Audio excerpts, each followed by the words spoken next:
Okay, guys, in Grimerica tonight, we're going to be talking to the Crrow777. He's a creator of a YouTube channel that has been blowing our minds around here lately. Graham especially. So how's it going, buddy? Hey, I'm doing well. Good. Darren says that I'm going down the rabbit hole already here, Crow. So, you've got this YouTube channel called the Crow Discovery Project, and basically it's like all HD footage of. You've got some stuff on chemtrails and some orb action going on in there, and there's a lot of moon and lunar stuff.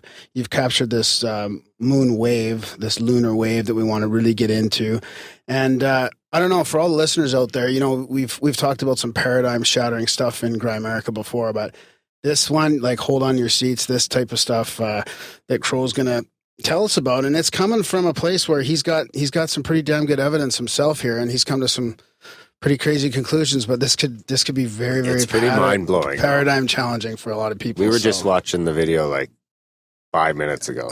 Yeah, it's crazy. Every time you watch it, it's still pretty crazy. Yeah. So, anyways, no more further ado. Welcome to Grimerica, Crow. Thanks for having me. And just out of the gate, I'll make it very clear. My YouTube channel is Crrow777. There's 2 R's in the word Crow, but I call what I do the Crow Discovery Project, just so there's no confusion. Yeah, thanks for clarifying that. So let's start with that, like the summary of that, maybe just so people, I've heard you on THC and all, but it sounds like you're going to be starting kind of your journey of talking about this to a lot of different shows. So our listeners probably haven't heard much about you. I'd only heard about you once before the last month or so. So maybe just summarize your channel and how you started capturing all that stuff. Well, I can tell you, this is how Crrow777 channel started. I had family over, and I was using the first scope that I had. It was an 8-inch scope, and we were just optically looking at the supermoon in 2012. I think it was May, if I remember correctly. I didn't have a way to film at that point, and my young nephew, who has young eyes, good eyes, said, "Uncle Crow, there's a triangle going over the moon." And so I jumped in, and sure as anything, there it was. And the funny thing about this is, from our point of view, the moon moves across the sky. So over the course of about 2 or 3 hours, we just saw an endless line of these triangles. And just so people know what I'm talking about, there's a clip on my channel called The Boomerang. And just by chance, later on, after I was able to film, I caught one of those objects. And I know it's the same object because with an eyepiece, you've got more magnification, much better image than the HD video I can produce. At any rate, this was going on, and everyone in the family was watching and just going, wow, what are those things? We saw an endless parade of them, but they remained between us and the moon, which means they were moving from our point of view to stay in that position. And then it culminated near the end of the night where my brother-in-law saw like 5 to 7 of these things in formation. So that's what started my channel, because, of course, the next day I was out getting everything I needed to hook cameras up to the scope. So that's basically the genesis story of my channel. And then recently, or I guess in 2012, you had captured the first lunar wave, or had somebody else captured that? No, the first known capture of the lunar wave I did. It was, I think, 3 days before a full moon. Full moon, and it was, it was the 26th. I think it was the 22nd was the equinox. So it was right after the fall equinox and just before a full moon. And to date, it is the best footage in existence that we're aware of. Not only does it capture the whole event in HD, just the way that I shoot the moon so that you get the whole image, not close-up work.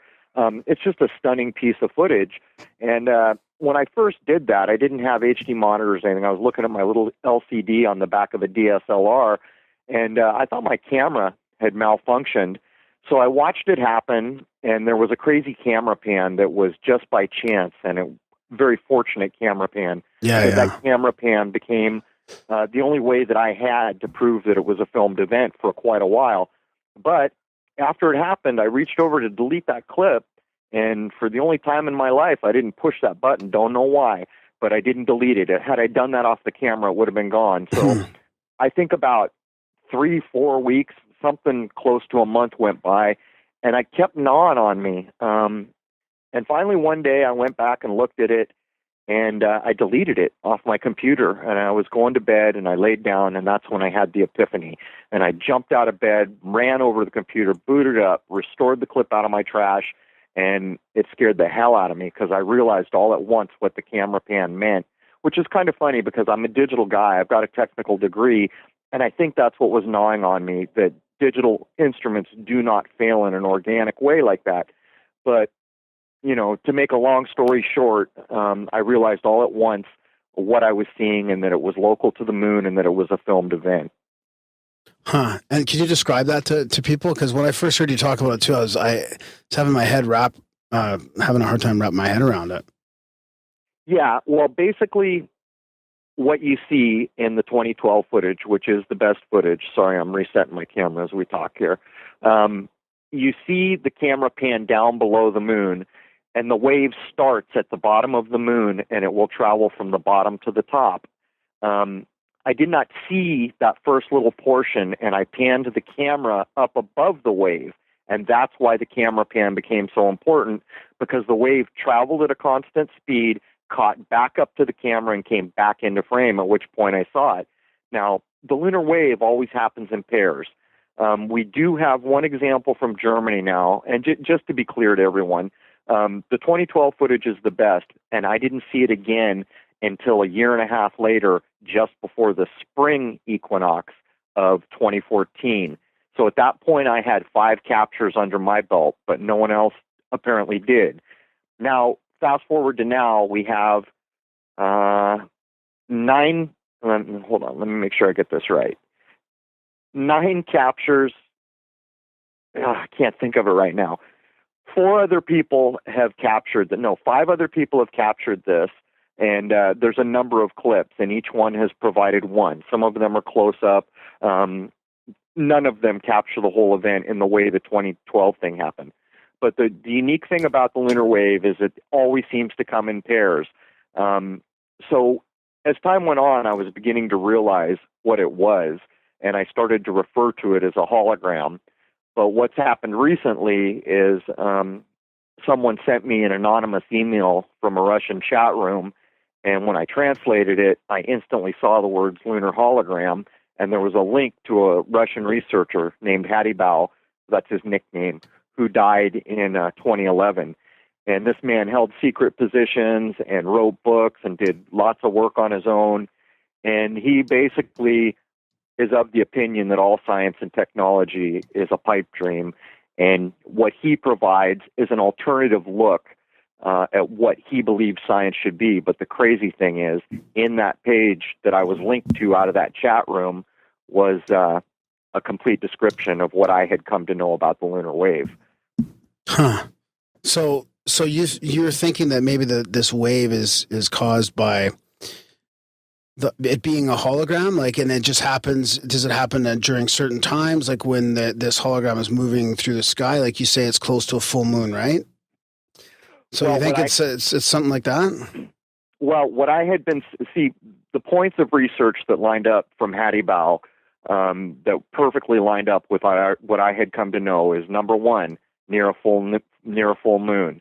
Now, Hadibal, with scientific precision, said, no, Crow, third phase of the moon, up to the year 2012.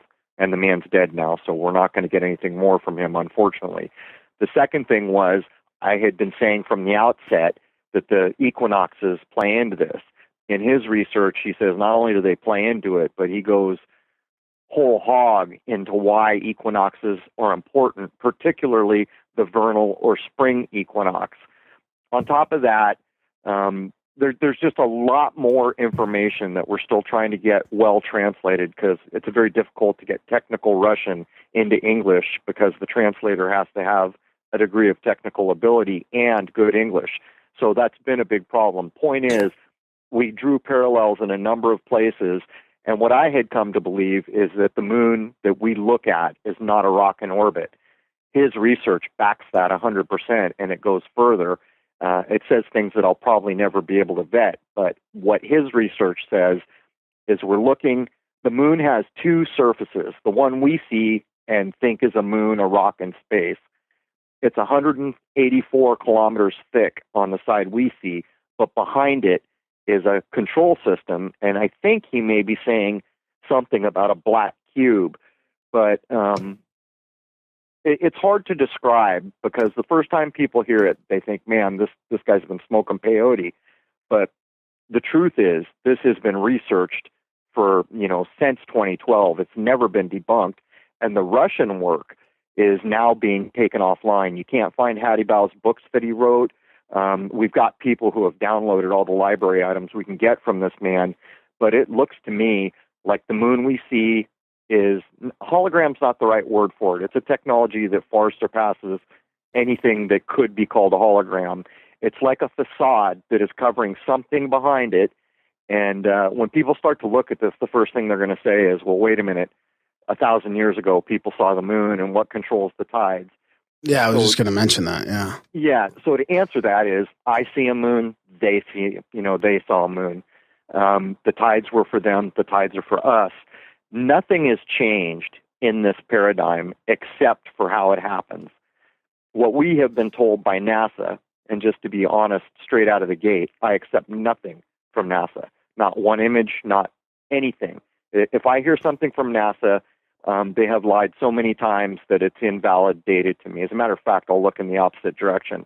Having said that, instead of gravity and all these other things that we've been told that are doing all these things, there's literally a control system of some sort, either associated with or covered up by the thing we see that we call the moon and think is a rock in orbit. So do you think it's possible it could be like almost like some sort of an exoskeleton? I'm trying to get into that because he goes into this just insane research about octaves and how it was built and how there's some kind of a frequency or some kind of a connection between the sun and this system that we call the moon. To be honest, I'm just not clear yet, but the sense I get is that it's kind of created with octaves in some way, but the thing that it's covering behind it is akin to a space station, or it's a built, constructed thing. Yeah. Kind of fits in with the UFO myths and stuff about it being, fake or man-made, or like a UFO that's just been there, and maybe it's just cloaked by this. Yeah, well, I would even think like maybe even a little planet that's got fucking something living on it, and maybe it's like the inside of what we see is like a sky, and it's fucking getting its wool pulled over its eyes too. It's a double whammy. Yeah, it's crazy, man. It's hard to imagine this conspiracy going on for so many years, like thousands of years. But you've listed in your video, which is cool. You've listed all the doctors and the scientists that have had this hollow moon theory as well, right? So I appreciate your effort in putting a historical picture together too. It's not just you and your theory about this wave, but you've actually got lots of past documentation and information of really like credible people who have said, look, this moon is hollow, or it's just not even real. Before it was recorded, was there any reports of someone seeing it but not filming it? Well, in terms of the lunar wave, as far as I know, in the modern age, I'm the first guy to spot it. Now, I clearly did not discover this. The Russians knew about it, and I'm guessing the head of every state and all the secret societies on this planet are clearly aware of what's going on. But to put this into context for people, NASA has 5 theories on how the moon came to be where it is. The crazy thing about that is you can prove that the first 4 of them don't hold water without even trying. And that is done by simply looking at the last theory they put forward in 2010. From 2010 to 2012, the georeactor theory, I think it's called, they put forward a new theory because they knew the previous 4 didn't hold water. Well, everyone knew it. One of the theories was popular up to the 80s, and then all these theories kept coming to try to tell the people on planet Earth how the moon got there. Oh, I see. And this is the latest one, yeah. So 2010 theory comes out, which automatically invalidates all the other ones, or they wouldn't have needed it. But that one has just as many problems as everything that's come before. So you're looking at a space agency that supposedly walked on this thing. It's the closest moon we have. They know more about every other moon seemingly in the solar system than they know about this one, and they can't tell you how it got there. And they're clearly, still trying as of 2010. But I mean, that's just the tip of the iceberg. What we see here, and it's going to get worse, because as we go into the digital age, books are going to become a thing of the past. Google is scanning books night and day and have been for a lot of years now. And once everything's digital, to change content, meaning it's a very easy thing. But, while you still have books, you can dig up that people like Plutarch, Aristotle, a guy named Censorinus, all talked about a time when this planet had no moon. They even talk about a race called the Arcadians. I think it's the Caldera Indians of Colombia have a history of their people, and they talk about their early existence as a tribe in a time without a moon. Even the Mayans talk about when Venus ruled the sky and there was no moon. I mean, there's no shortage of these histories. The thing is they've been removed from textbooks, or they never made it into the public eye. And so what we get is the accepted party line. But when you begin to look beyond the accepted party line, you understand pretty quickly that there are more strange things that you can find about our moon than there are just run-of-the-mill, accepted everyday things. What about? Go ahead, Darren. I wonder. Do you give any credence to the idea that it could be maybe something from because we've talked to a lot of people on this show about like some sort of ancient civilization, like Atlantean being like not a place, but a worldwide civilization that existed before some sort of cataclysm. And could this be like, I sometimes wonder if this couldn't be like some sort of lost remnant of theirs. Yeah, or leftover advancement that they actually made it off the planet back then, before like all the catastrophes, yeah. So basically, even though what I'm saying here, most people who are introduced to, if you're introduced to this tonight on your show, the average person's going to go, dude, come on, really? The truth is if you can hold your mind open and come at this with an open mind and look into it, you will quickly begin to see that there is some strange things afoot here. Having said that, what you guys just brought up, the average person's never going to be able to vet that in any way. It's like the Anunnaki. Who started that? How do you come at that? How do you ever make heads or tail of it besides what's been handed you? But I can say, according to Hadibal, the Russian research, and here's a guy who the people that are writing his bios now state flat out, we can't even mention a number of the places he works because they were so secret. And I will also add that what really intrigued me as I was trying to vet the value of Hadibal was that apparently before his death, his research was forced out of his hands to Israel with an oil company involved. Now, when that kind of thing goes on, you're not looking at worthlessness. That doesn't happen unless there's some intrinsic value in what's been going on. But what Hadibal claims, and again, I cannot vet this. I will probably never be able to vet this in my lifetime. But what his research from secret government jobs claims, the moon we see got here at around 18,000 BC, which is interesting because I think a lot of people would date the Great Flood in that neighborhood. But maybe even the pyramids. I can say something about the pyramid too that's kind of a mind bender from his research. So he's saying it was put there then, and he's saying it was put there by people who ain't us.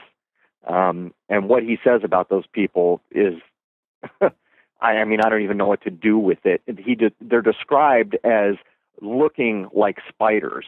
So, when you get information like that, what do you do with it? But my point is, everything else that has lined up with the research I have done tells me I can't prove what he's saying is right. I may never be able to, but just remember it. Keep it in your mind, and who knows what you'll know tomorrow. But you brought up the pyramid. He does a lot with what he called the Cheops pyramid, which to us is the Great Pyramid. In his research, he shows that there's an opening in the pyramid that was aimed perfectly at the North Star, but it's more than a degree off now. So in his research, he says that's why the Egyptologists tell you it's just a ceremonial thing. But what he did was took that measurement and then did a calculation of the tilt and orbit of the Earth and how all that would be without a moon, and he demonstrated that opening would line up perfectly on the North Star. So what he claimed was that is proof that pyramid was built in a time without the moon. Wow.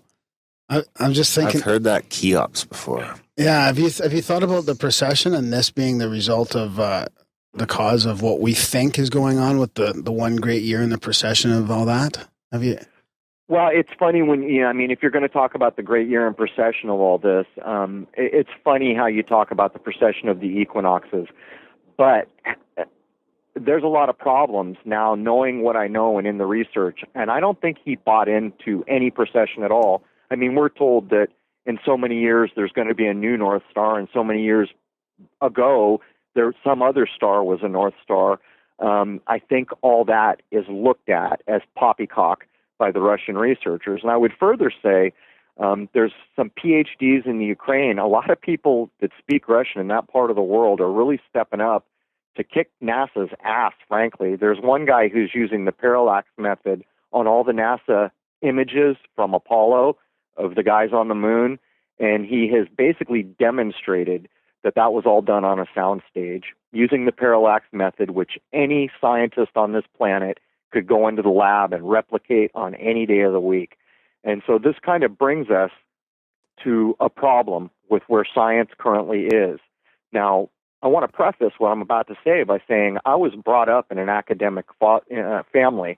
My father was a PhD, so I'm not here to badmouth science, but I am here to point out the problem with science. Knowing that no one has ever stepped on the moon and that it is a provable thing, even though people will say, oh, you're one of those guys, it comes down to one thing. Science has been taught that they cannot question these things. If you do, you'll lose your job or whatever the problem will be. The fact is that if science would stop, use the scientific method, and do what we see the guys in Ukraine doing, taking all the images and video, applying parallax science, they would demonstrate very quickly that some of those shots where they're supposed to be 5 kilometers and, a mountain 5 kilometers behind them, it's only 2,000 feet. It goes on and on and on. And I actually have a link to that page in one of the recent videos I did, because so many people come in and, they say, well, where's the science? Where's the this? Where's the that? And they don't realize it's everywhere. The science that proves Apollo didn't happen is all over the place. It's just suppressed, and you got to work at it. It's like any research. But once you do it, you'll find out pretty quickly that NASA is built on lies, and in my view, their main mission in life is to ensure that we know next to nothing about what's more than, a few miles over our head. So speaking of that, a few miles over our head, what do you think then about the astronauts like Edgar Mitchell and these guys who go out into so-called space and they come back with the overview effect and this type of thing where they actually feel like a shift in consciousness? I mean, do you think all that's bogus, or do you think that they're actually out there at the fringes of space to what we know it, and that's as far as they can go? Or how do you feel about that? I have seen nothing that allows me to believe anyone goes above low Earth orbit. As a matter of fact, here's one for you. And what would be low Earth orbit? So, because I'm not sure how high that would be. Well, I mean, you hear 160 to 200 miles. It's over 100 miles. Okay. But here's something to think about. I did a clip that took that image of the world from Apollo, whatever number it was, that picture of Earth from space that was done. The pale blue dot. I don't know if it's the blue marble one, but it is the one that made it into most of the textbooks. Yeah. And it's been seen all over the world. And we were told that NASA took this image of the world from space.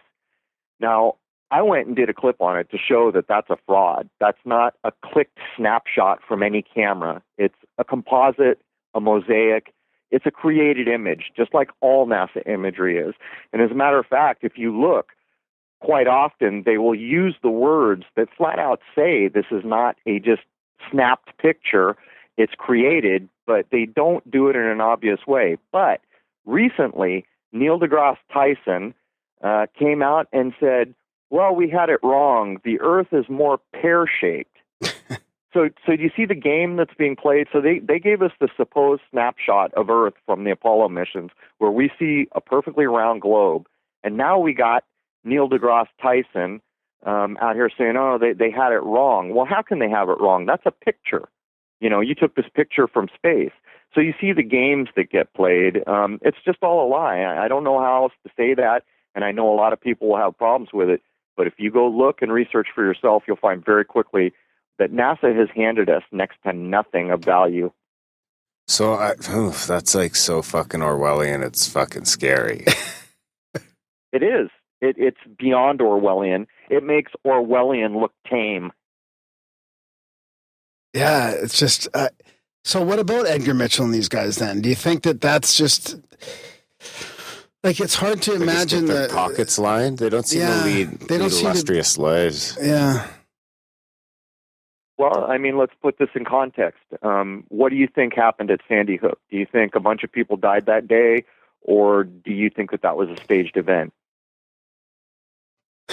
Well, I mean, I would go a staged event from what I've heard, but I haven't looked too deep into it. But I mean, I'll put it this way: that wouldn't surprise me. But it definitely wouldn't surprise. But the NASA thing seems so so wide, right? Like all the astronauts and the whole thing about going to the moon, and like there's such a production, See, you're kind of pointing out the problem with understanding the system that was built around you to prevent you from understanding. Yeah. If you look at something like Sandy Hook and you understand that the very people who are here to supposedly govern and protect you put a staged event up claiming children were murdered, then pushed it out to the media, where the media played it off as a real horrible event where children were killed and all these bad things happened. Fact is, there is so much documented proof that not only was not an event, that it was staged. I mean, even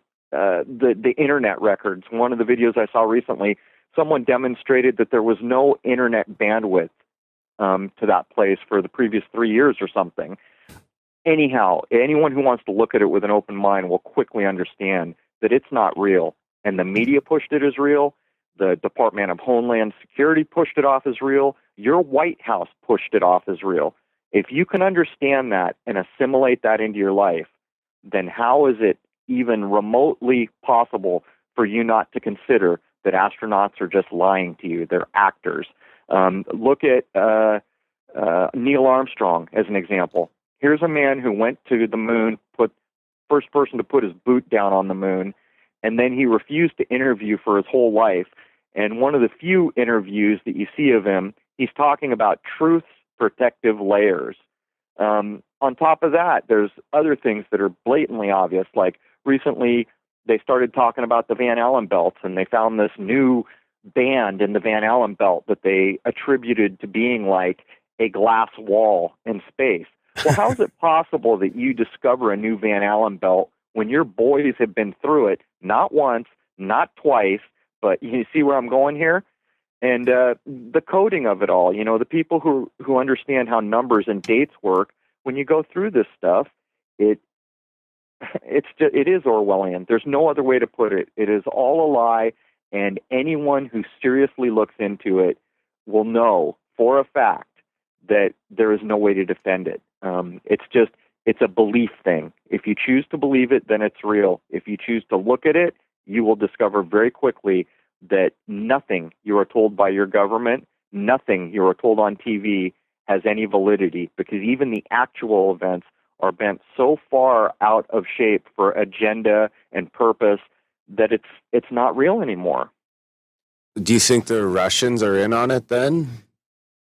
Every space agency is. If you go look at any space agency patch on this planet, I don't care if you're looking at Iran or Russia or China, you will see the vector symbol in every one of them.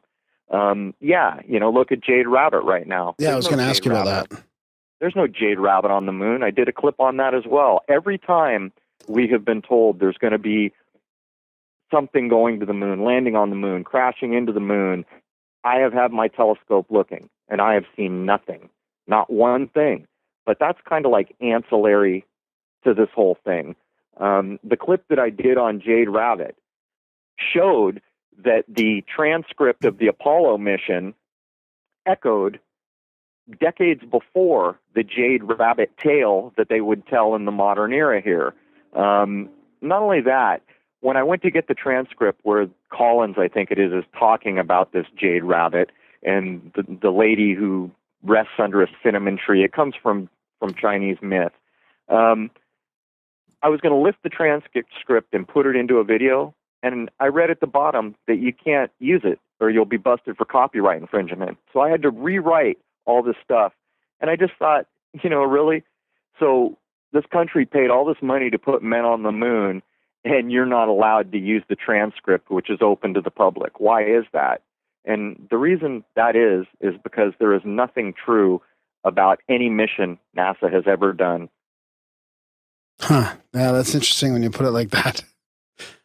Yeah, it's kind of scary, actually. That we've gone this far. I mean, do you think we're having to wake up really quick here? Like we've got limited time to wake up in a sense before, like you said, before digital technology starts really taking over. Like once everything becomes digital, like you said, you can basically dictate the search terms and the search results and all that, and there won't be as many books around. Well, I mean, you nailed it. There it is. I mean, if you had a book that said Secret Society in it and someone pushed a button and said every reference to Secret Society is now going to be unknown persons, you can see what happens. There's no context there. When you read that, you get no sense of what the original meaning was. And that's kind of where we're headed in the digital world. Books are an important thing, and they're going away. There's going to come a time in the future when most things are digital. Yeah, I don't... Oh man, that's crazy. What do you think? Well, I've always wondered because it's always seemed crazy to me that there's no they're not putting up pictures of the landing site, because it seems like you've got the technology to take pictures. If you've got things orbiting it, you can be taking pictures of, here's where we landed 60 years later. Here's the zoomed in satellite picture of it. How come I can't see it on Google Earth? The flag not blowing in the wind. Or Google Moon or whatever the fuck, right? There's a story to that too, because people cried for a long time, why doesn't Hubble take an image? And for the longest time, NASA told them, we can't, the moon's too bright. So for some bizarre reason, not too long ago, Hubble took a picture. But you don't see the objects. You see shadows, and of course you're told the flag's tipped over. I mean, anyone who hasn't figured out the United States was demoted on 9/11, that day that changed this planet for a false event, we were demoted. We're not king anymore on this planet, and I don't know who's next, China, but whatever. It took a picture. They made their little, ritualistic, the flags on the ground. I think you're supposed to go up there and burn it or something. I'm not sure, but they showed the shadows.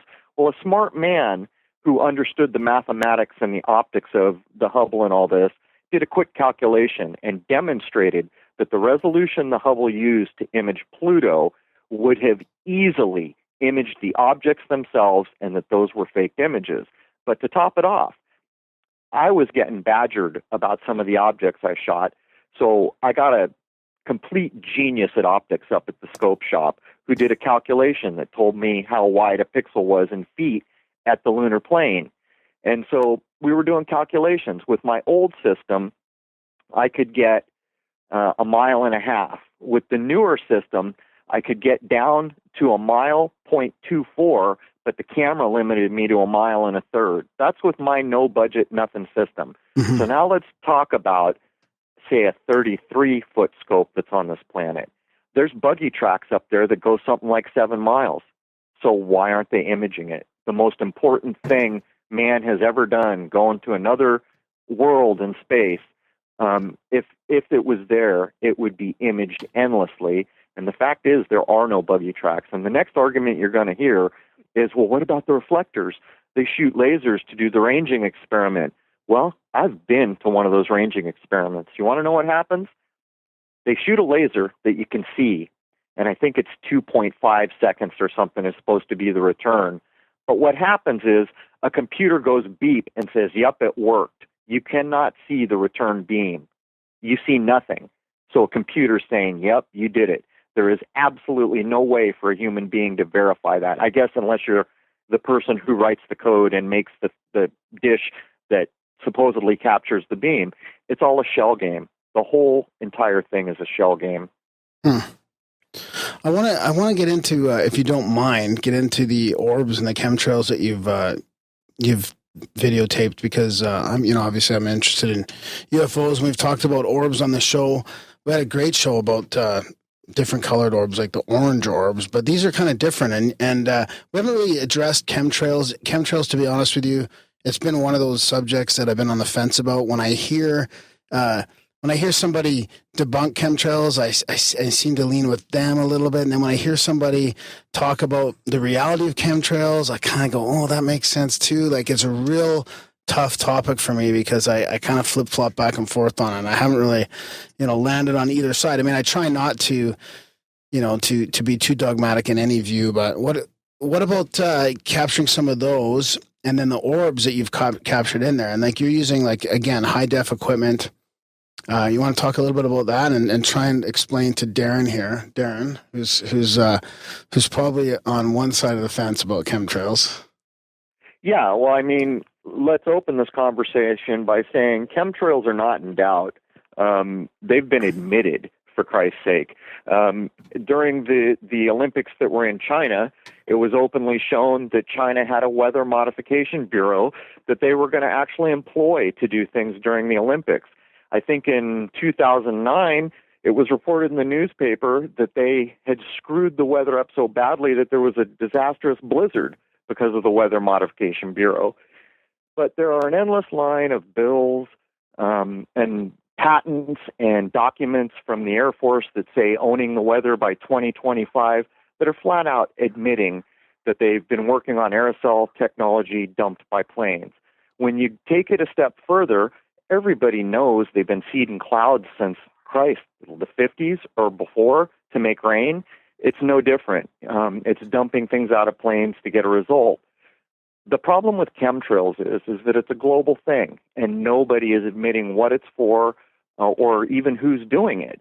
But the fact is, those of us like me who have spent thousands of hours filming them, here's a good example.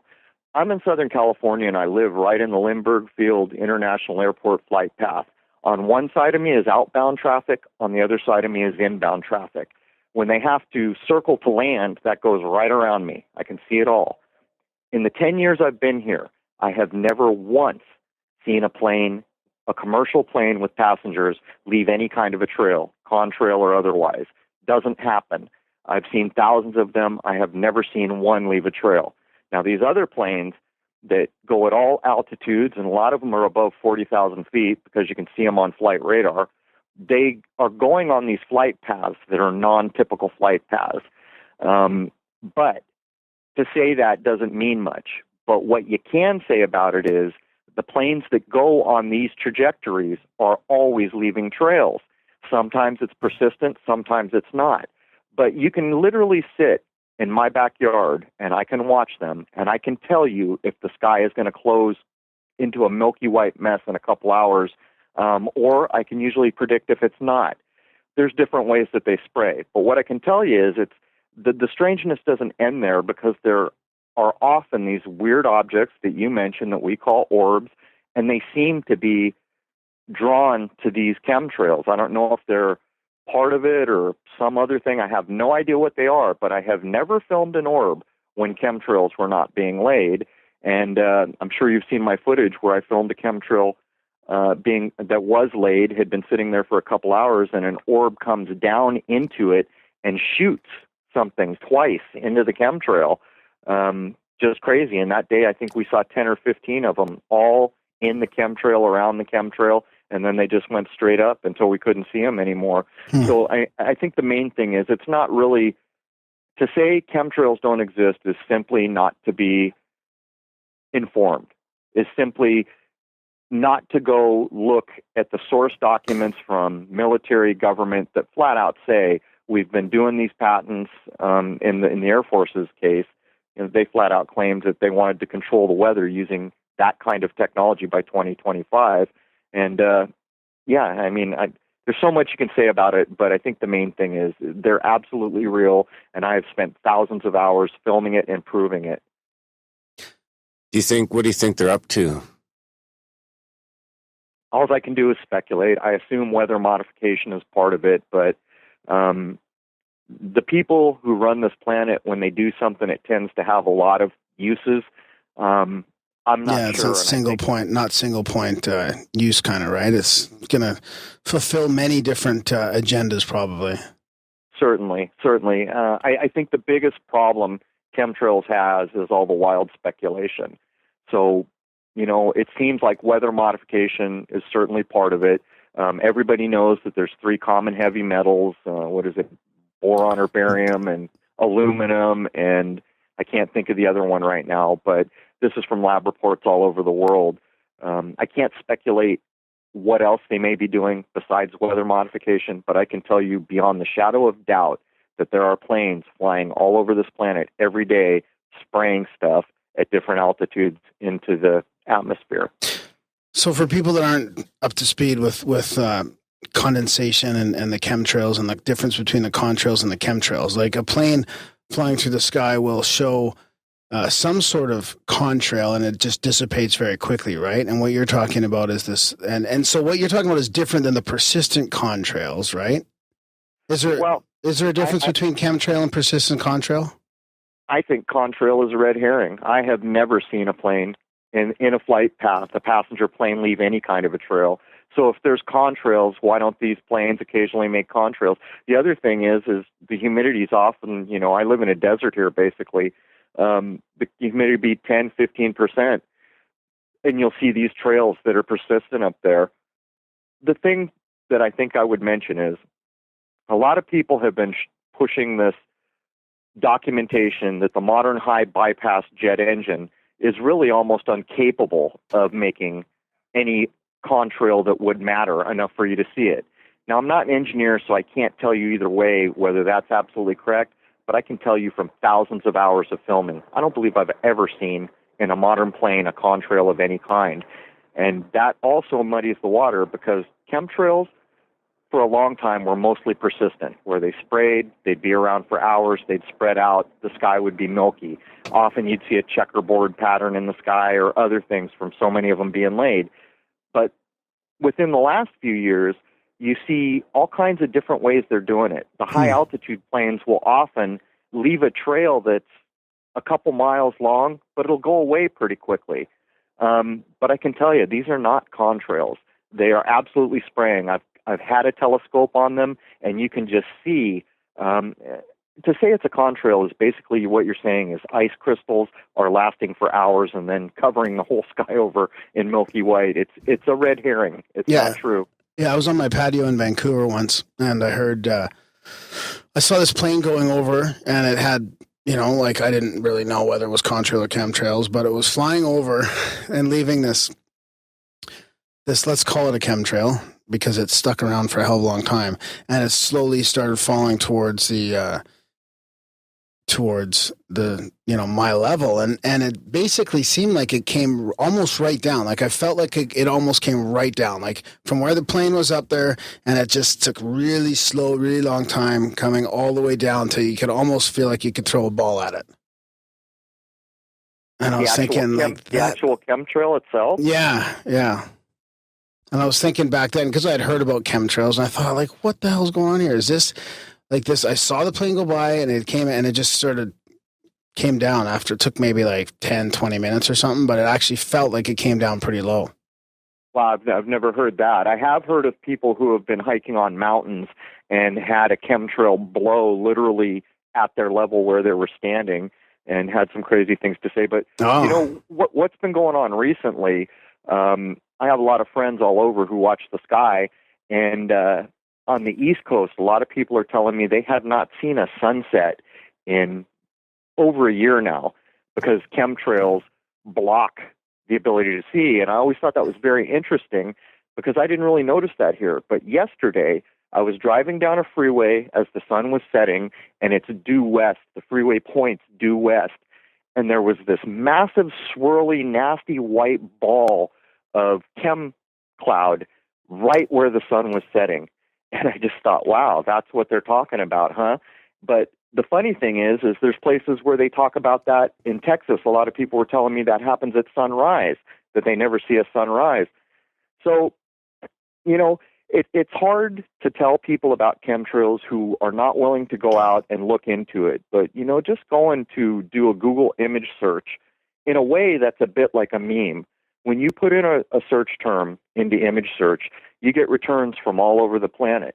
If you put in the word chemtrails and do an image search, and what you see there doesn't make you at least consider that you should look further into it, then there's really no conversation we can have. Because what you will see is, skies blotted out, checkerboard patterns, just all kinds of crazy imagery. So, if someone's really interested and not sure, start there. Do a Google image search, and if that doesn't get you going, I don't know what will.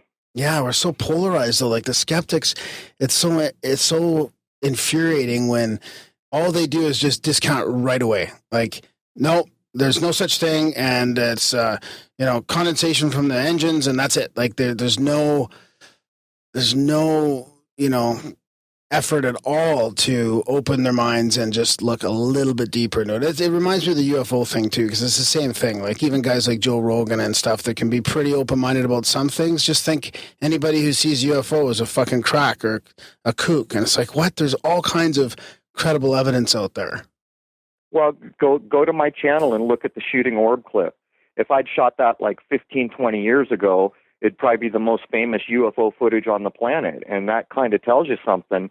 How is it that I'm filming this trail that's been sitting there for hours? It's just this dense white trail in a perfectly blue sky. We saw the plane that dropped it, and all these orbs are showing up. And then one goes down into the chemtrail and shoots literally like a plasma ball or something into the chemtrail. I shot that in HD. It's there. If you see something like that, the average person should at least go, wow, what the heck is that? And look into it a little bit. If you can watch that and not think there's something to chemtrails, I think there's no conversation that you can really have. Yeah. Yeah, I was going to ask you about that, or we just watched that video a couple seconds ago here. So I like also how you don't start, saying, oh, it's all ET craft and all this. You're kind of open-minded about what is powering these orbs and whatever, these UFOs that you're videotaping as well. What do you speculate? If you were to speculate then, like if you don't jump to the ET conclusion, which is cool, and it might be man-made or the secret space program type stuff. I mean, who knows what they have out there coming out of DARPA labs or even labs that are more top secret than that. So what do you think then? Is your feeling or speculation that it could be man-made and top secret then? Yeah, I think, you've seen the number of UFOs I've filmed, everything from these black haloed objects going across the face of the moon, not at the moon, but in between me and the moon, boomerangs, just all kinds of things. And then the orbs in chemtrails, I think most of it is terrestrial technology. That's my opinion. Yeah. And I would point out that the average person will usually tell you that, military or whoever has all the tech is 50 to 100 years ahead of us. When you consider, like, I don't know, have you ever seen, like, the crazy hologram footage out of China where they're, like, making whole cities on a lake and stuff? And that's what they're showing the public. If you imagine that 100 years advanced, if in fact the military is that far ahead of us, it's not hard for me to imagine that everything I've filmed is terrestrial. What are they doing? They're filming, they're showing a hologram of a city on top of a lake? Yeah, they create a whole city that looks just real. You can look it up online. I think it's still around. Just put, I don't know, maybe Chinese hologram city or something like that. You should be able to find it. Yeah, Darren's looking it up right now. Yeah, so now, and then you're thinking, what if they're, we're 50 years advanced to that? What could they do, right? Yeah. Yeah, well, I mean, anything we see is clearly for public consumption. The real good stuff is not shown to the public. So, even thinking about combustion engines, you've got to imagine that the best technology people are making on this planet now is far beyond any kind of a combustion engine. Yeah, I mean, that's something we wanted to get into here too, is all the free energy and the free energy suppression. Actually, we've got a guy coming on. His name is Atomic Rod. He talks about basically the nuclear. He's kind of more about how nuclear technology is a little bit safer and how Atomic Rod Adams. Yeah, how it's kind of been suppressed by the oil and gas industry, I guess, and how it's we can power homes and everything else from little, what would you call it, Darren? Like a little backyard nuke? Good for a block. So yeah, I wouldn't doubt if all kinds of stuff is getting suppressed like that. We talk about T. Townsend Brown and Tesla, and there was a guy in Vancouver there. We tried to get him on too. What was his name there? The effect, Hutchinson effect, and how you can melt metal and all this kind of stuff. It's crazy. Oh, I've heard of that guy. There's some interesting stuff being done with magnetism as well. I mean, have you guys seen the footage on YouTube of people putting magnets down copper tubes? I don't think I've seen that one. I've seen one where the magnet's flying around a ring, kind of levitating around a ring, but I don't know if I've seen what happens in the copper tube one. It's kind of a crazy thing to watch because it just kind of shows you, an average person can go get a piece of copper pipe and a certain kind of magnet, and they drop it down this tube, and it doesn't free fall. It looks like it's almost floating weightless, slowly going through the tube, and it doesn't touch the sides or anything. There's a lot of videos on it. You can look that one up too. But, you start to imagine in the highest tech lab we have on this planet somewhere, what they're even doing with just magnetism. Yeah, the maglev stuff. And you hear about these stories about the maglev trains going from coast to coast underground and all kinds of stuff. You never know. Lead Skillman said that... That's what gravity was. It wasn't even... There was no gravity. It was all magnetism. Yeah, that's interesting. I think Hattie Bow would agree that the math we've been given for gravity and basically all the foundational sciences is a very limiting thing. That it's not the good stuff, I think, is the way he goes at it. That there's a whole other world out there that the textbooks know nothing about.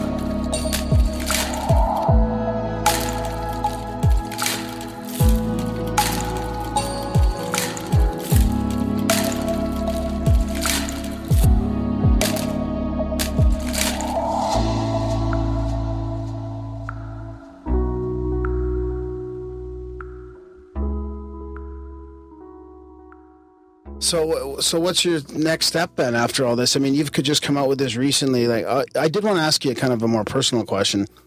It sounds like this was the straw that broke the camel's back, or when you decided to come out a little bit, so to say, and with some of your theories because of this, this lunar wave and some of the other stuff you're finding. So was this kind of like something you've been interested in, and this was finally like it tipped the bucket over? It's like, okay, now I'm gonna kind of fully disclose my views, or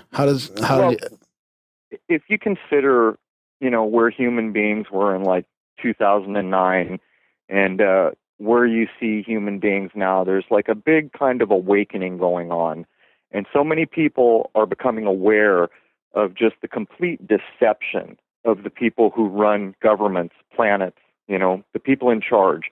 They're like wild jackals. And they're coming to understand that not only are they not governing and have no interest in governing or helping us in any ways, they're doing terrible things like crashing entire, governments or economies, just taking down people's retirements. And, that's just the tip of the iceberg. And the reason I shifted the pitch on what I'm doing is because I think we're at a time where we're standing in boiling water and people really need to become aware of the reality of things, not just accept what you're told, not just use TV as your information source, but really understand that as an individual, there's a lot you can do to try to change things and maybe better things. And the biggest enemy of change is complacency and ignorance. And the average person on the street, if you talk to them, they'll say, oh, yeah, we went to the moon. That's scientifically demonstratable that you were lied to wholesale. And when you consider what that means, it means the government that governs your nation did that to you. And at the same time they were doing that to you, they took Lord knows how much money out of the hands of all these people trying to live, have children, and retire. So when you begin to understand the real lay of the land, that actually chemtrails are going on, that we don't know for sure what's going on, why they're doing it, but it's happening in almost every major city that has an internet connection because they're reporting it. It's time for people to quit buying what they're told, go out, use their God-given ability to think, and understand that things are not the way you're being told they are. And we're at a point in human evolution where there's a big shift in consciousness. People are becoming so much more aware than they were in the 50s or the 60s. And I just think the time is now to really put your neck out on the chopping block. I mean, a lot of the things I say have brought a lot of adverse, people my way. But the point is, I'm doing it for a reason. I'm hoping that people will consider these things, look into them, and hopefully help make a difference so that, maybe we can change this place for the better. Yeah, I appreciate that. I appreciate that attitude, letting people, and I like the way you're like, look, I'm just putting it out there. You'll admit when you're wrong and you can let people figure it out for themselves. But look at this a little deeper, people. Things aren't what they seem. No, they're not. And, there's a good chance that in the way I've described the things I've come to know that I've made errors, but I'm not really concerned about that. If that happens, I'll own it. I'll publicly say, yep, sorry, I made that mistake. And the reason that doesn't matter to me is because the overall picture that is so solid that I'm not worried that I'm wrong about it is that things are not the way people are being told they are. And that is, from your news, just the whole ball of wax. And the real problem is if you talk about Sandy Hook or 9/11 as an example, they'll say, uh-oh, tinfoil hat yourself, here comes a Sandy kook or whatever. And it's so frustrating because it is so well documented that anyone who truly looks at it with an open mind will understand very quickly that we're being lied to wholesale, and this is nothing new. It's been going on forever. It's how government works, basically, and has always worked. So can things come in? Can things come in past the belt, like comets or impacts and things like that? Yeah.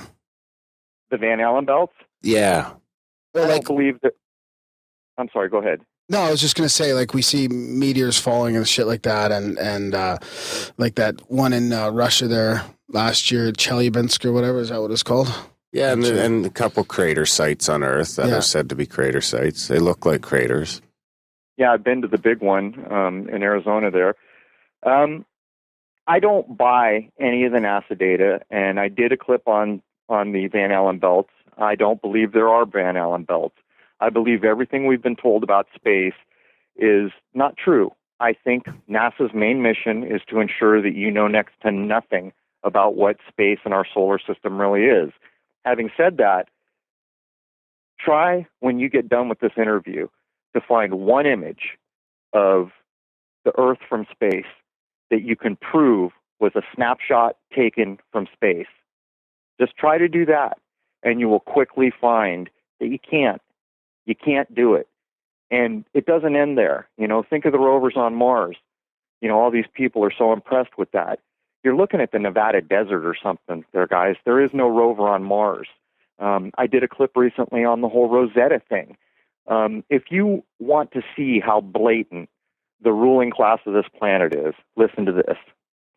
So sometime way back, I think it was the 60s, I might have that wrong, but way back, someone discovers the comet that they're going to land on here in the modern age.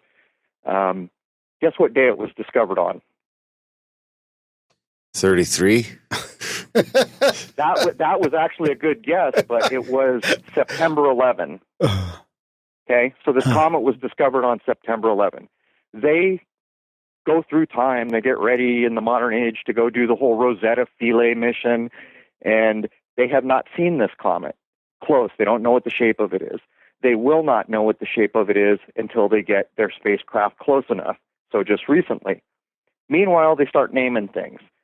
They name it Philae after an island in Egypt where the Isis temple is, where Trajan has some things, but the Isis temple is probably the most important for anyone who follows what the ruling class does on this planet. So at any rate, as I got ready to do the clip, I look at my wife and I say, what do you think the odds are that the shape of this comet will be the same shape as the island they named it after? And she smiled. Go watch my clip. Sure enough, one of the views that they give you of that comet that they landed on is the exact same shape as the Philae island they named it after, that they couldn't have possibly seen until the craft got there. Now, when you begin to further dissect this, you will find out that they spent $100 million on a 4-megapixel camera. And they told the public, well, that was 10 years ago. That was a damn good camera. When the fact was that Eastman Kodak had like 10 megapixels back in the 90s.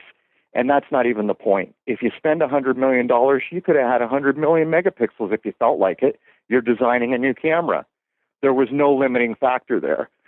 But if you keep digging into it, what you find is that you're told this object a gazillion miles away, traveling a gazillion miles an hour, is going to be landed on this thing, and they can't even communicate with it until 25 minutes or so goes by. In other words, if something goes wrong, the next command takes 25 minutes to get there. And then, of course, it tries to land and bumps off it 3 times. So there's your guess. At least part of your guess was right. Bumps off it 3 times. It's all charades. It's all encoded kind of New World Order Illuminati, and I don't use those words because I don't know if they mean anything, but just to say them so people understand, it's all shenanigans. And it's scary. It's so far beyond Orwellian, I don't know what to say about it, but when you're done with this interview, find a real image of Earth from space, and you will find very quickly that you can't. I don't know if I can tell the difference. Well, that's what they're counting on. But, you know, you've got a human ability, so, I mean, if you put effort at it, I think you can. So you mean telling the difference between, like, it being from a satellite compared to out of Earth's orbit? Is that what you mean, Darren? So when I take a picture, like, you've seen the quality of my images, right? Yeah. Do I have a budget? No, Yeah. I have no budget, and I barely am able to pay my rent most of the time because of what I'm trying to do here to show people the reality of the world we live in. I often ask people who come in to debunk me, at what point do NASA's images of the moon have to be better than mine? Yeah. You know, so if I was that guy who was going to go out and get the nice shot of Earth from space, and you know me, Crow, do you think my image would be pretty sweet? Yeah. You've seen what I shoot. So if I had that sweet budget in the sky of $100 gazillion and any camera I wanted, do you think I'd have just that sweet snapshot of Earth from space without the word mosaic or computer generated or from telemetry data or, you know, all the little words they use to hide the fact that there is no snapshot of Earth from space? What about, what about the outer planets? Because you must be able to see them with your telescope. I've never been able to see one, but yeah, I can. I'm not very good. I just don't think that we're looking at what we've been told we're looking at. I don't know how else to put it. As far as the other planets, I don't really address it because I'm so focused on what I have learned about the moon. You know, I have a lot of people that want to come and say, oh, you got to get on the flat Earth bandwagon or the concave Earth bandwagon. And I politely say, I'm watching what others do. If that's true, go out and prove it, and I'll watch what you do. I'm not going to badmouth you. I have an open mind, but I'm focused on what I'm doing. And the truth is if you truly want to crack something, you really only have time for that one thing. You know, you've got to really devote some time, effort, and energy. I mean, I doubt there's many people in the country who have put in the amount of hours on the moon I have since, 2012. It's thousands of hours. And when you begin to do something in that way, you learn a lot. And it's not from secondhand, it's firsthand. So for the planets, I don't know what to say about that, but I am beginning to be under the assumption that everything we see is not really quite the way we have been told it is. When you get back to I wonder if it could be digital. What do you mean by that? Digital universe. Oh, I see what you mean. Like somebody just made a program for the moon on their little cosmic game machine, Darren? Is that what you're talking about? Well, like Jim Elvidge, remember he has his evidence points to that. We don't even really live in it's more of we're in some sort of a simulation or some sort of digital thing running on some fucking server someplace. Yeah. Wonder if that could account for any of it. You want to know something? A description like that, knowing what I know now, what I have come to know from firsthand research, that's an idea that you should look at seriously. Look how popular the movie The Matrix was. For people who understand what movies are actually for, that the people who have woken enough to understand that the primary function of movies is not entertainment. Every movie you see in the modern age has subtext and encoded information through and through. Look at The Truman Show. There's a prime example. So many people are going to look at The Truman Show and say, wow, that's really trippy if that could ever happen. You want to know something? I've been looking at the moon for thousands of hours over many years now, and that movie really begins to parallel and encodes the information that I am discovering in a way that's uncanny, where you got to say, wait a minute, did that director know what I know? How can that be? But the point is, when you look at movies like The Matrix that came out when they did, they're giving you information beyond the fact that they're entertaining you. And people need to understand that we live in an encoded world. And when I hear digital simulation, that's a good way to think about things, because a digital simulation is an encoded world. So if that was possible, then I wonder if it's possible. I mean, don't get me wrong, I think it's absolutely possible and maybe even probable that there's some sort of puppet masters pulling the strings, but I wonder if it could be like the idea that, the inside of a tree wouldn't exist then until you cut into it could somehow play into that. Maybe they did go to the moon, or they thought they did, but that was just, part of the fucking programming that now, like there's some sort of lapse that unless you pass that barrier, then you don't need to see what's beyond it. So the program doesn't need to waste any memory on it. Yeah, that's funny you should say that. There was what's that new cartoon that came out with the scientific Rick and somebody? It's on late night kids cartoon channel. They did one like that where, these aliens had trapped them in a simulation. So it's funny you should say that. But, you do wonder about the astronauts. Was there technology that made those men believe they did go to the moon or something? I tend to think that's probably not the case, but let's face it, technology is a crazy, crazy thing, and it is way ahead of what we see in the civilian world. So getting back to that a bit more, is your feeling that a lot of this stuff is compartmentalized to the point where people don't know that they're a part of the conspiracy? Like all the people that are, propagating this myth, it's, a few people kind of pulling the strings at the top, but the people that are disseminating the information don't know that it's false? Of course. I mean, look at all the men and women who work for NASA. Those people aren't trying to lie to you. They're just doing their jobs. They've been told what NASA is, and they're proud of their job, and they're doing the best they can to support their families. Those people aren't, in my opinion, harboring ill will. They're just like me or you, raising a family, paying the rent. But the people at the top of the game, and they're very few. I mean, you got to be the right bloodline, the right family, have gone to Skull and Bones or Hogwarts or wherever the heck those people are educated.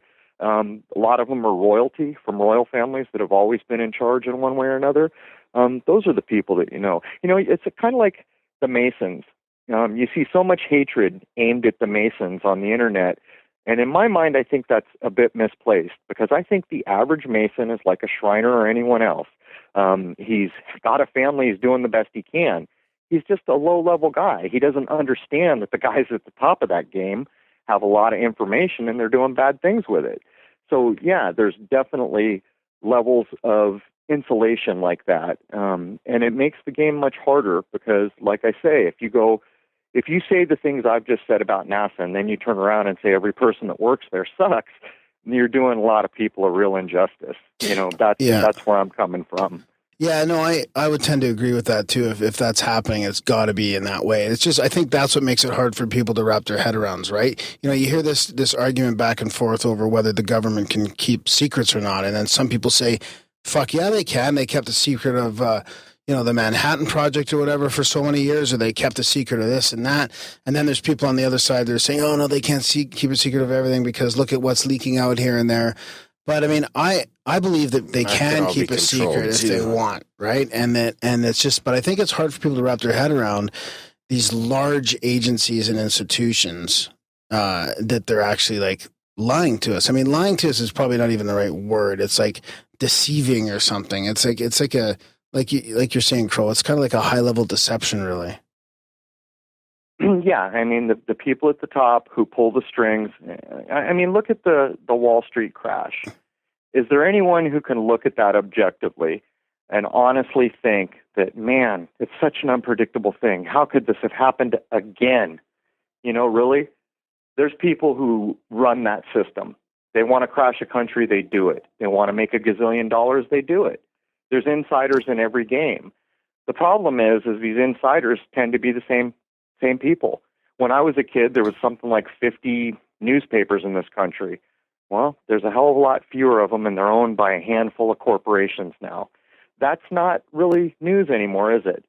You have a very small group of people owning all the media, and that media has such a major impact on what a country believes.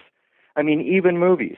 Why is it that I live in America and I wear blue jeans? You see where I'm going with this? Yeah. Culture is kind of built from movies and music and media. So when you get a small group of people controlling all this information, it's not that hard to sway large groups of people, entire countries, entire continents for that matter. And that's what we see. How many corporations at this point do own all the media that we see? Last I heard, it was 4 or 5. Yeah, I think 6. I think I've heard 6. I'm not really following it, but would you be surprised to learn that those are all subsidiaries of maybe one corporation or something? I wouldn't. Yeah, exactly.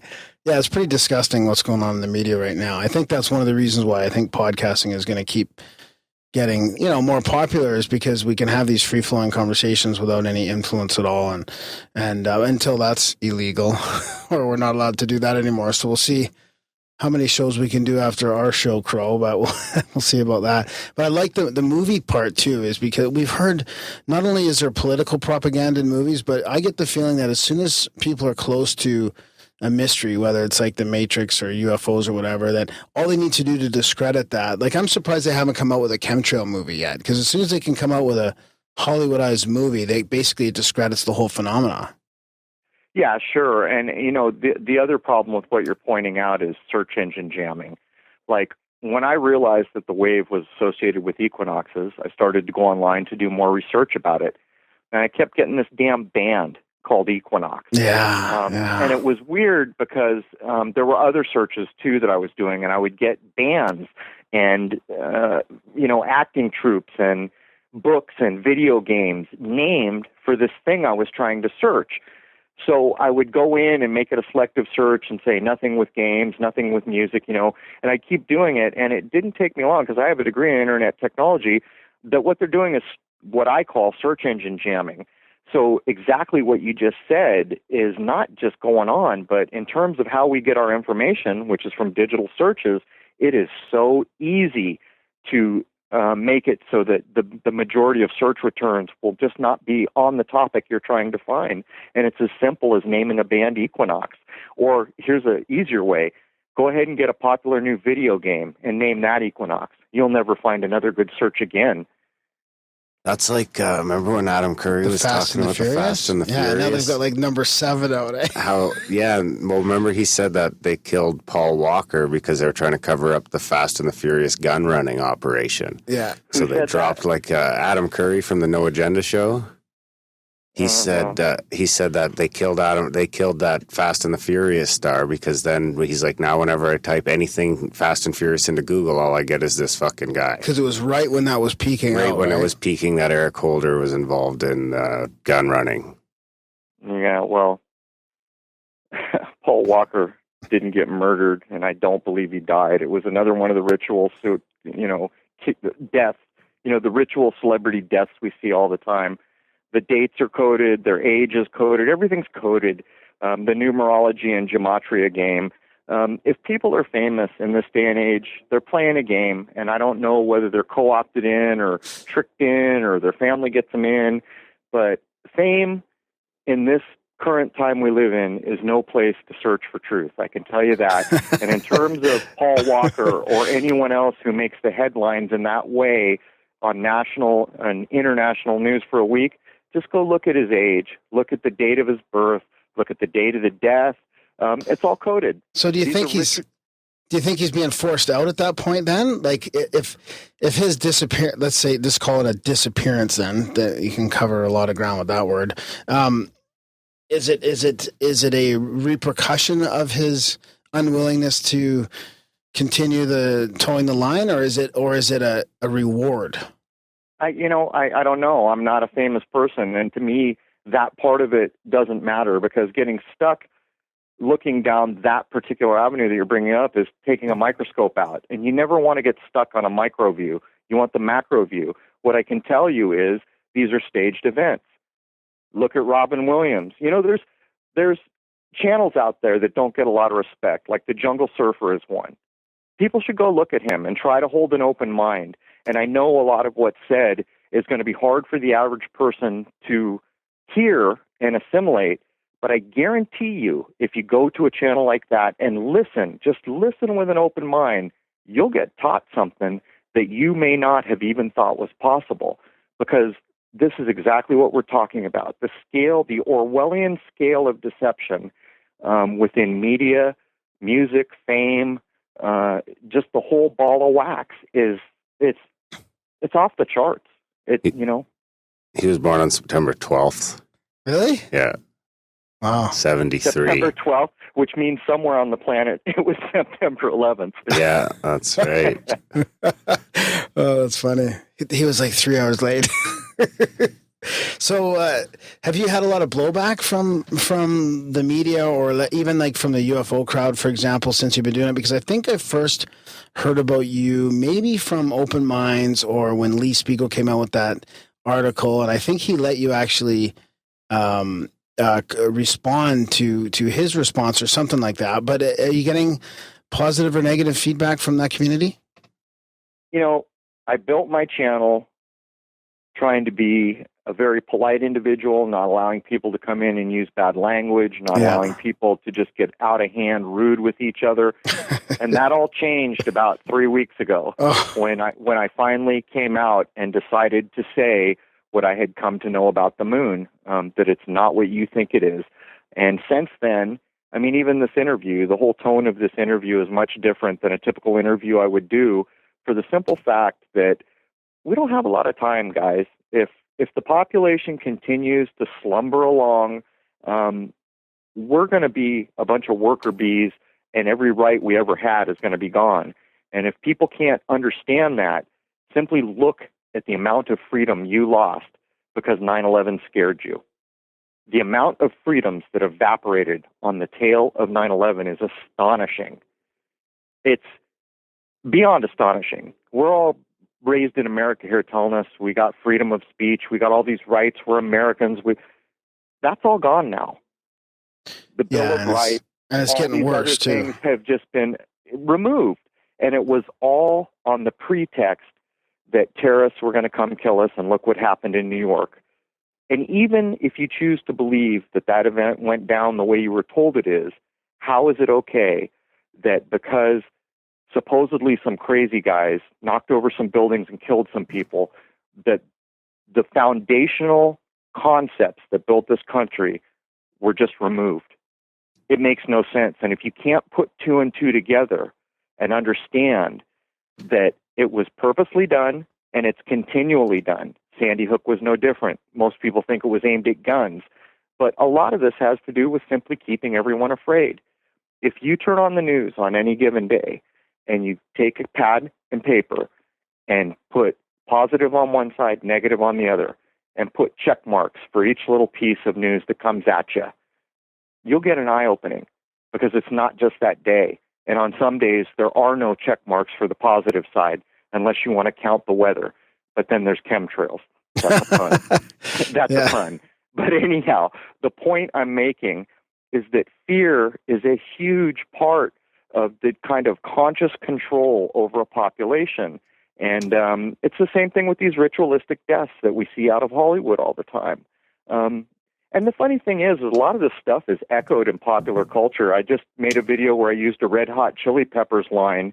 I think it was one of my Moon Illusion clips, where it says something to the effect of, "Space may be the final frontier, but it was made in a Hollywood basement." It's not like they're not telling you. And it's almost like they're doing it so they can say, "We told those stupid monkeys that they were too dumb to understand." It's almost like that. It's almost like the free karma card in a way, right? Exactly like that. If we were looking at, I don't know, it was Talmudic law or something like that. Someone had pointed something out about it, and they were astonished what they'd found.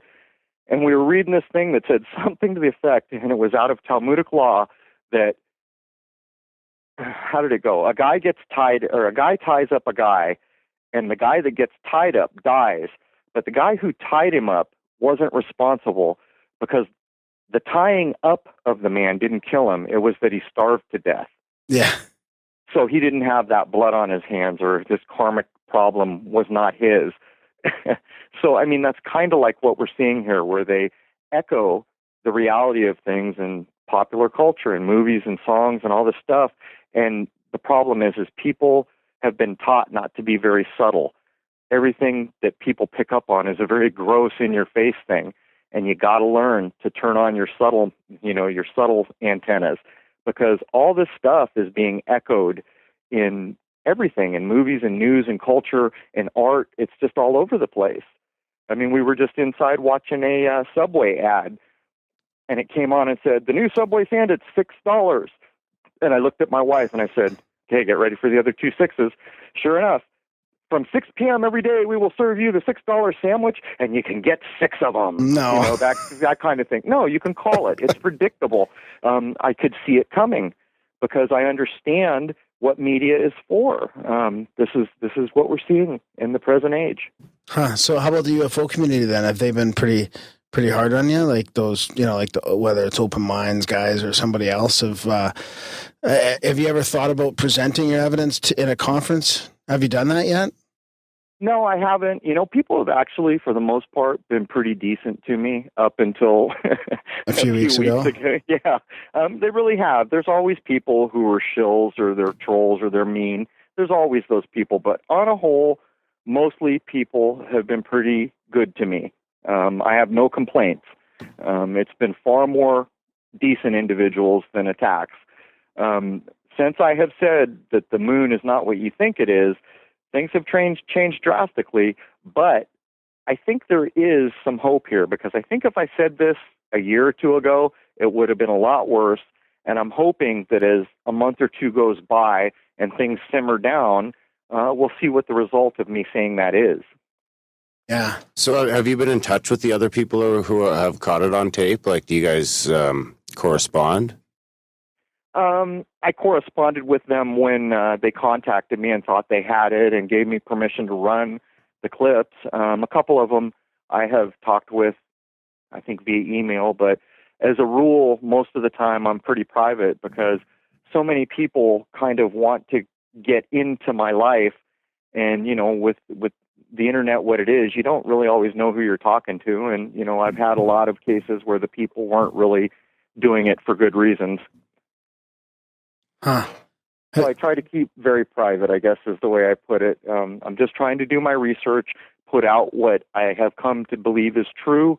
And every time you get in a group, agendas come up and personalities. And I've just kind of found that, for the most part, doing the work by myself spares a lot of drama.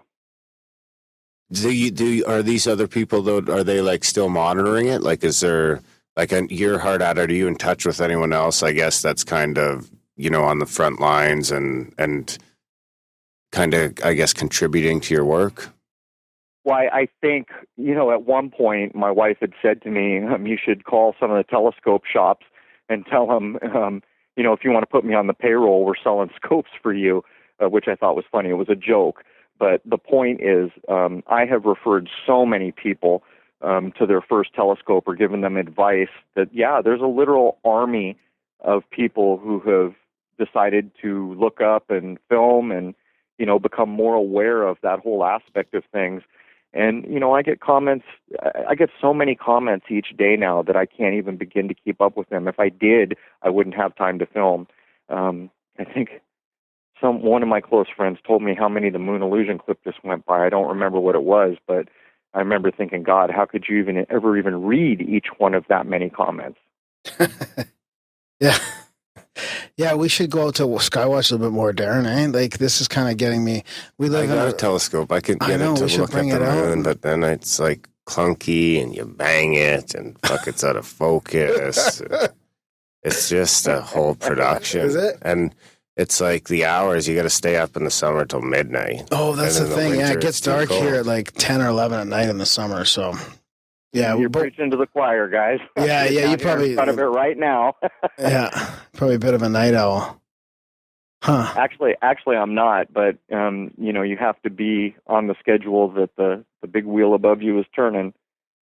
Yeah. So where can our listeners track you down? Like, are you on Twitter or any place else other than YouTube, or like, do you have a website, or is there any way maybe they can support you? Do you have a donate button or anything like that? I'm primarily on YouTube. I did put up a donate button sometime back for viewer requests. I did two things. The people who'd followed me from the beginning wanted me to put out T-shirts, so I did that. They're at cost, by the way. There's really no markup on those because a lot of my followers aren't rich people. And the other thing was they wanted a way to support my work, so I put up a link there. Primarily, you can get me through YouTube. And the reason for that is I set up a Facebook account, but just the whole, I got kicked out 3 times for nothing. Really? And finally just because. And then the last time, they were giving me a hard time because my name's Crow. And they said, you got to send us an ID. So after I got done with that fight and they let me back in, I went in and deleted everything out of my account. I don't use it to communicate anymore as a protest. I do occasionally let things post through there, but the main point here is if you want to get a hold of me, my YouTube channel is the main way. Private messaging, that kind of thing. Cool. Well, I guess we'll start wrapping it up here, and we'll link to all that in the show notes, of course. So for all the people who are just finishing up this interview and they're heading to your channel right now, what are the first 3 videos they should check out? Well, since what I have done in the past 3 weeks is no good introduction to me if you're new to everything that I've been saying here, and I totally get that. If I had never heard of this and this was my introduction, I would be looking for the tinfoil hat as well. I think a good place for people to start to understand that this is really real research, and the number of hours that I've put in to capture things. The boomerang clip is often interesting to people. The shooting orb clip is endlessly interesting to people. There's a whole litany of objects that just traverse the moon. Not literally. They're, I'm sure, in low Earth orbit. But they're very interesting to watch them. Those are the places to start. And then when you feel like you want to get bold, check out some of the lunar wave work. And again, you have to go at it with an open mind or it will seem completely foreign and crazy to you. But I assure you, it's not a joke. Yeah, I guess, you film that yourself. So, you can vouch for it 100%. And it doesn't seem like you have any other real reason to bullshit it.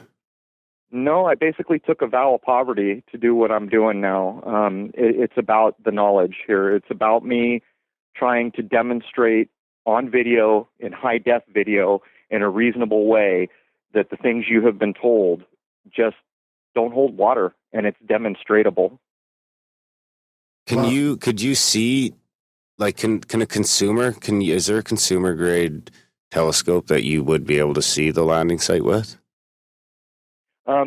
Even a decent pair of binoculars gives you a good view of the moon. It's probably hard for most people to hold them stable enough, but small instruments, even just a 3-inch telescope, works really beautifully on the moon. You can get a good view of the moon. If you're looking for the lunar wave, I will caution you up front. The first time I filmed it was in fall of 2012. I didn't see it for a year and a half, and then I waited many months more before other people finally realized they had already shot it, or shot it, in the time frame they contacted me. In other words, it's one of the hardest things you'll ever try to capture. Has it? Is there any evidence that any of the known captures were simultaneous? Well, there's an interesting one because on 11/9/14, one of the captures was made, and I was going out to film that night, and chem planes had been flying all day, and the sky was closed. So, no, to answer your question, to my knowledge, there has not been a simultaneous capture, but there probably would have been that night had I been able to see the sky, because the gentleman who contacted, I think it was 205 Richard Maria, I hope that's the right one, he was shooting that night, and I was going to shoot that night. I just couldn't. They chemtrailed all day, and by the time the evening got here, you couldn't even see a star. But I guess basically, I mean, if you go out there and stare at the moon for a week or two straight for a few hours a night, you're guaranteed to see something weird. Well, all the time that we did this interview, I've had my telescope on the moon, and guess what I've seen? Zilch. Diddly squat? Diddly and squats on both. So is it daily or once a week or once a month? Like, with what frequency, I suppose, are you seeing weird little anomalies? I would say for the average person comfortably, because I don't want to mislead anyone, if you put a month in and you went out regularly and you shot for at least an hour or two at a time, it would not be long before you caught something flying. And for people who aren't used to scopes, you've got to be able to, if you're in a place where there's a lot of birds, you got to be able to tell the difference. I have the style scope where that's not a real problem because things aren't in focus until they're some miles away, and a bug close to me or a bird is invisible or see-through because it's just that far out of focus. Mm-hmm. But depending on the type of scope you have, one way you can almost always know you've caught an interesting object is to get it into an editor and just put a straight edge under it and see if it flies perfectly straight. Most of the interesting objects do, although I have caught a couple that are going straight and then change their trajectory. As a matter of fact, a lot of the UFO community got all excited about those, said, oh, there it is, proof. They were hollowing proof. That's little green men. But and they are interesting. Just for my money, I don't think that's enough evidence to shout little green men. Yeah, it's so small and it's hard to tell what it is really, right? I mean, it's obviously unidentified, but I need a digital telescope that it just does it. Like one of those Wi-Fi jobs. Where did I see one the other day? Oh, we're at the museum at Vulcan. One, yeah. In Vulcan, yeah. Oh. Well, they're coming down in price, but one interesting thing about a lot of the things I've captured is I have captured identifiable satellites. And the funny thing about the satellites that I've captured that I can look up in Stellarium and other places and be reasonably certain that's what it is first off, they're really fast. All the satellites that I've captured are moving across the face of the moon in most of the time a second or less. But they look like satellites. You can see the little solar panel protrusion looking things. But then there's these other things. They're round, they're black, they often look like they have kind of a magnetic halo. And sometimes I've had some going over the face of the moon for over a minute. And when I say face of the moon, I don't mean they're at the moon. I don't believe I've ever filmed anything near the surface of the moon. Matter of fact, I'm certain of it. But having said that, if you go out, you film at least a couple hours at each time you do it, it won't be too long before you get something. Yeah, there's that crazy one. We just had it up on our TV here, that black object flip-flopping across the moon, and it takes quite a while to get across there. And so what you're saying is that's out there, definitely a few miles out there, because it's in some sort of focus, yet it's obviously not, within the moon's orbit, if the moon even has an orbit. Well, think about it. I don't know if it's true or not. We're told the moon's 250,000 miles away, and I know a pixel for my scope at that distance would be 1.33 miles. So it would have to be a big object even to take up one pixel. But those objects, if I've posted them on my site, I know for a fact it's not a bug or a bird. And I actually have videos up that show what birds look like. Yeah. And I'm in Southern California. We have very few night-flying animals. Matter of fact, a lot of times it's an owl, and it's so damn big you can see the outline of it. But there it is. If it's up, It's been vetted, and I can 98% tell you there's no way that it's a bug or a bird. Right on, man. Well, we want to thank you for coming on. I mean, you're doing such good work and opening a lot of people's minds and getting people interested in looking up at the sky, because finally somebody's capturing some really good quality video. That's what's fascinating, and there's a variety of it out there. So thanks for dedicating yourself to this work. Hey, no problem. And for those people who want to go out and look at the sky, I can tell you that we just passed the spring equinox, and this is a very important time of the year. All the way up to Easter. The day of Easter is a huge deal.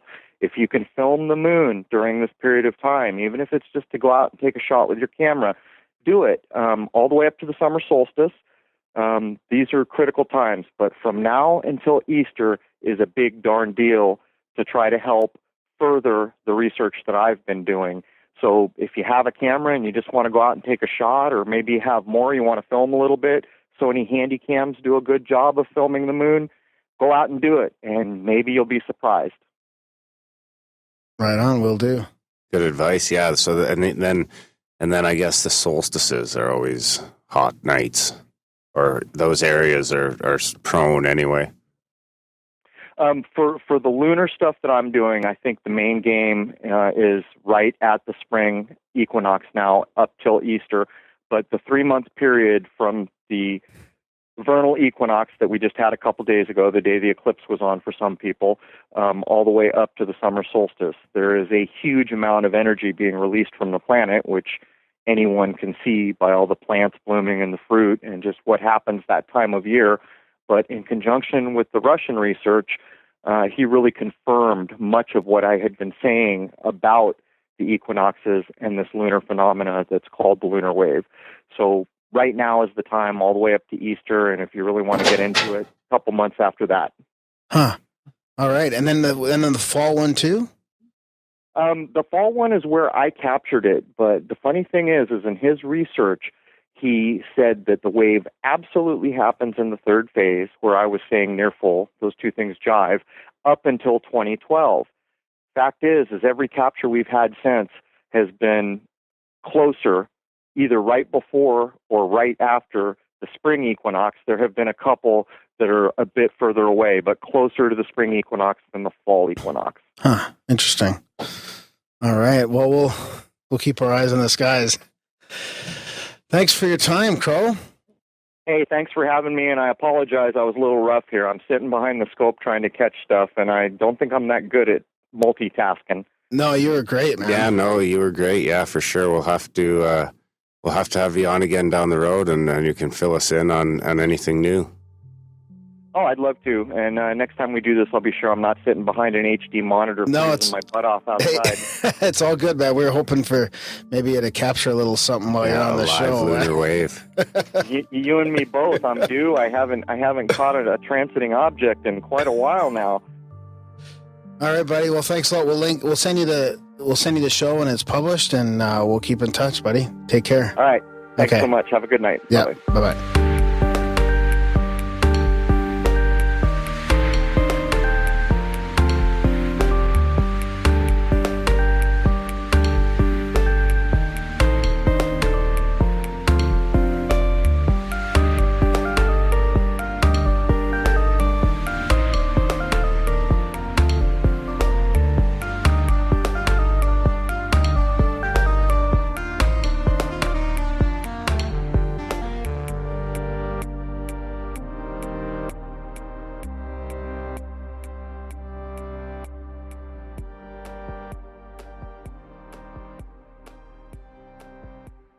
And welcome back to the Grimerica show. That was our chat with Crrow777. That was a fun one, eh? Yeah, it was good. All over the place. Yeah. Yeah, some of it's tough for me to wrap my head around, but other times, it makes sense in a lot of levels. Yeah, a lot of stuff makes sense. A lot of it's too much for me. I think the truth's maybe somewhere in the middle, but who knows? Like, there's nothing's really off the table, I suppose. Like, none of it would really, I wouldn't say any of it's impossible by any stretch of the imagination. Yeah, it's interesting because I would be more inclined to think that that they made it to the moon, but it wasn't what they thought it was, and then they covered it up, as opposed to like everything being fake, right? It's hard to imagine all of that being an illusion. You know, maybe like I could wrap my head around the Earth being like not natural, right? Something that was put there like 18,000 years to get the planet out of its ice age, maybe creating tides and like an actual like, what do they call that when you form planets? Terrestrial forming technology or something like that. Terraforming, yeah. I don't know about that. That'd be like more like geoforming. Geo's Earth.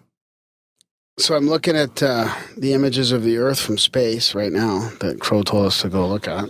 How do they look? Pretty close. I think a lot of them are fake. How come I can't get it on there? You think they're fake? They are all perfectly round. I wonder if you measured it across the equator, if it would be the same distance, because they say it's supposed to bulge. Definitely doesn't look like a pear, though. Yeah, but see, these aren't... I don't think he's talking about these being from... Like, these images we're looking at, I think they're from Earth's orbit, aren't they? From, like, satellite range, kind of? No, Yeah. Not for the full Earth. Yeah. I don't think a satellite can get a full Earth shot, not in the Earth orbit. You don't think so? No. Yeah, it'd be interesting to know. Maybe it can. But I don't think so. Who knows? Maybe he's onto the craziest fucking conspiracy ever. Like if NASA's all fucking... All in? All in. And the China, too, and the Jade Rabbit as well. Just some big, huge ministry of propaganda. Maybe it's been like that forever. Yeah, maybe. Or maybe it's more like I don't know if it's more like 1984 or like the Matrix. Yeah. Somewhere in the middle. 1984 Atrix. Yeah, big thanks to Crow for coming on the show. Fun one. We'll have to have him on again. Yeah, definitely. He's getting so much good footage, like really. And I trust that he's not just faking it or making shit up. I really don't think that's the case. I haven't heard, like I listen to a lot of those UFO podcasts and stuff, and I haven't really heard his stuff being debunked yet. I don't know why it's not getting more attention. That's always a weird thing in the UFO community. It's a fickle bunch. Yeah. Yeah, we appreciate him coming on. We'll have to talk to him again.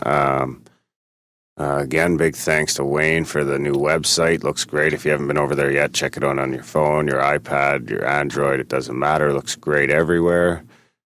He put in a lot of hard work on that. We appreciate it.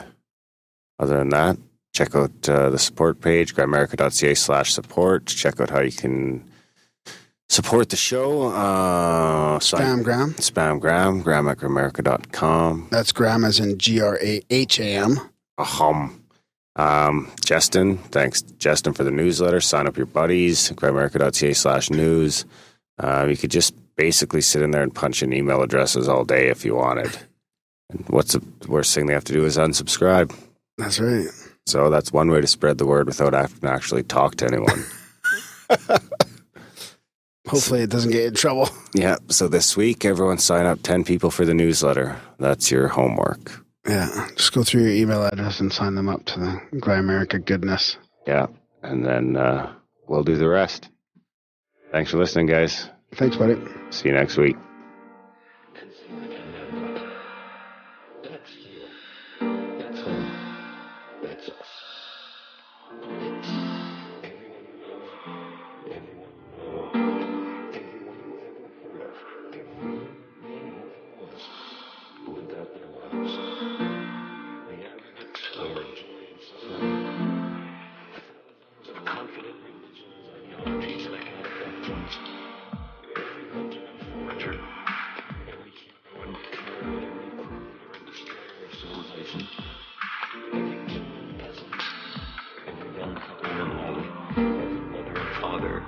Hopeful child, inventor and explorer, every teacher and moral, every politician, every superstar, every supreme leader, every saint and sinner in the history of our species. live there on the motive vessel, suspended in a sunbeam. The Earth is a very small stage in a vast cosmic arena.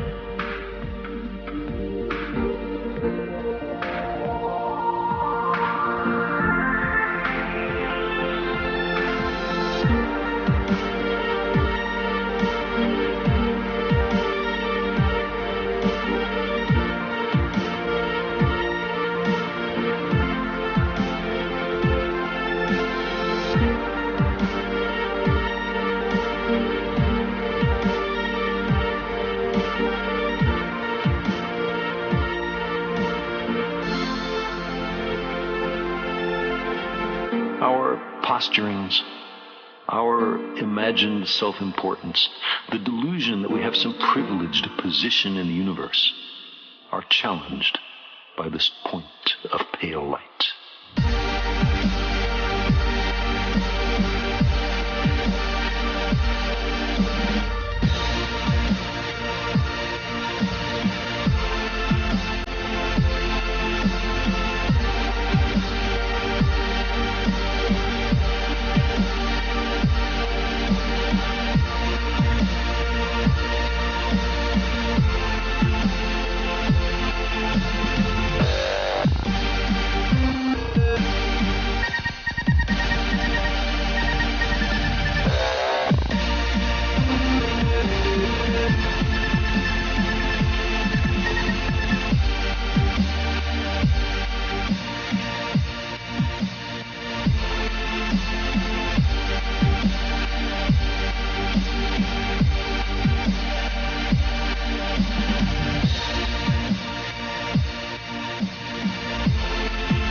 So far to harbor life. There is nowhere else, at least in the near future, to which our species could migrate. Visit? Yes. Settle? Not yet. Like it or not, for the moment,